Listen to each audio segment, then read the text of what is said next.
Je m'appelle Lisa-Marie Hontois, je suis doctorante en psychologie clinique à l'Université Montréal et fondatrice de l'organisme Humain avant tout. Et j'aime, ça va vraiment être quétaine, mais j'aime beaucoup les êtres humains.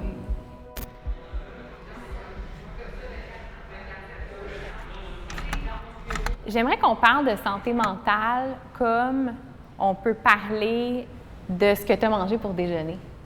J'aimerais que ce soit une conversation sans tabou, que ce soit juste simple, que ce soit juste fluide, qu'on se sente pas mal de dire « Hey, aujourd'hui, j'ai vraiment eu une journée de merde ».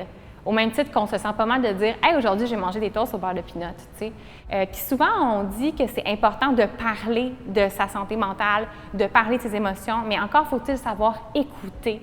Est-ce qu'on tend vraiment l'oreille pour accueillir la réponse de l'autre personne? Je sais pas. Tantôt, tu m'as demandé « Puis, comment a été ta semaine? » Puis j'aurais très pu bien te dire « Ah, vraiment une belle semaine. » Puis je t'ai dit « Ben non, c'est un peu de la merde. » Puis je me force à le faire maintenant parce que même moi, je peux être prise là-dedans, de m'inhiber et de dire « Ouais, ça va super bien. » Ou de demander aux gens des fois, puis de sentir que je ne suis pas nécessairement réceptive à entendre la réponse. Mais je pense que quand on demande comment ça va, il faudrait qu'on se fasse un devoir de se dire « OK, mais je vais être là pour la personne, peu importe comment elle va, que ce soit plus positif ou négatif. »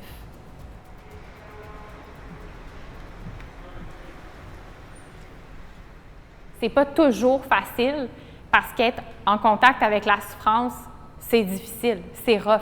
Dans mon travail comme psychologue aussi, je ne suis pas en train de rire avec mes patients tout le temps. Oui, il y a des moments de rire, il y a des moments plus légers, mais il y a des moments très difficiles, il y a des moments qui sont plus lourds et c'est OK. Puis c'est ça aussi que je veux passer comme message avec la santé mentale, c'est que c'est OK que ce soit lourd. Parfois, c'est OK que ce soit difficile. Les gens qui me disent « good vibes only », moi je dis « non, ça ne marche pas, c'est pas ça la vie. La vie, c'est pas que des good vibes. » Puis moi, j'ai envie de dire que c'est encore plus des good vibes si on s'autorise à vivre des moments vraiment rough puis qu'on se permet de faire comme « OK, en ce moment, c'est vraiment difficile. » Si on s'autorise à faire ça, bien c'est là après qu'on va avoir vraiment plus d'espace pour vivre des moments de lumière, des moments de joie.